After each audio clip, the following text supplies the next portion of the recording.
চাচা আসলে এখন মাঠ পরিদর্শন করছে, কারণ কি আর 2 দিন পরে ঢাকায় চলে যাবে, এই মাঠের সাথে আর দেখা হবে না, যার কারণে মাঠ পরিদর্শন করার জন্য এসছে। এই মুহূর্তে আমাদের মাঝে অবস্থান করেছে আমাদের নীলমণিগঞ্জ বাজারের স্বনামধন্য ব্যবসায়ী আকাশ সাহেব। প্রিয় দর্শক শ্রোতা, আশা করি আপনারা সকলে ভালো আছেন। আজকে আমি আমিরপুরের একটি মাঠে অবস্থান করেছি। দেখতে পাচ্ছেন ঝাল গাছের ভুঁই এটা। তারপরে এই পাশে নতুন করে ভুট্টা লাগিয়েছে, দেখতে পাচ্ছেন ভুট্টা কেবলই মাঝামাঝি অবস্থায় এসছে। ওই পাশে দেখতে পাচ্ছেন আখের ভুঁই, এবং প্রত্যেকটা জায়গায় মোটামুটি সবজি চাষ শুরু করেছে। এখানে দেখতে পাচ্ছেন যে পালং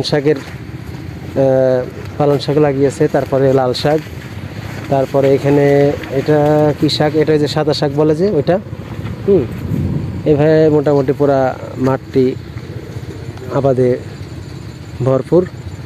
সাথে আমার ভাগ্নে আছে এবং সাথে এই যে আমার চাচা আছে।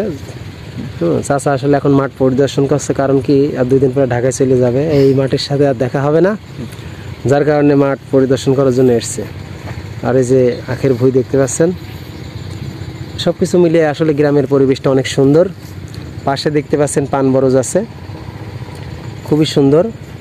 ওই আসলে কুয়াশা ভাব, যার কারণে সব কিছু ক্লিয়ার দেখা যাচ্ছে না। পুরা জমিনেই আপনার চাষ হচ্ছে, কোথাও খালি জায়গা নাই। আসলে কৃষকরা আছে বলেই আমরা সাধারণ যারা মানুষ বা যারা চাকরিজীবী বা যারা ব্যবসায়ী, তারা কিন্তু সচ্ছলভাবে চলতে পারে। কারণ কৃষকরা যদি আবাদ না করতো, তাহলে কিন্তু আমাদের দৈনন্দিন যে প্রয়োজনীয় জিনিসপাতিগুলো আছে সেগুলা চাহিদা মেটানো খুবই কষ্টকর হয়ে যেত। এই জন্য প্রথমে কৃষকদেরকে স্যালুট জানাচ্ছি যে কৃষকরা তাদের দৈহিক পরিশ্রমের মাধ্যমেই ফসল ফলায়। আল্লাহ তাআলা ফসল দেয় এবং তারা সেই ফসলটা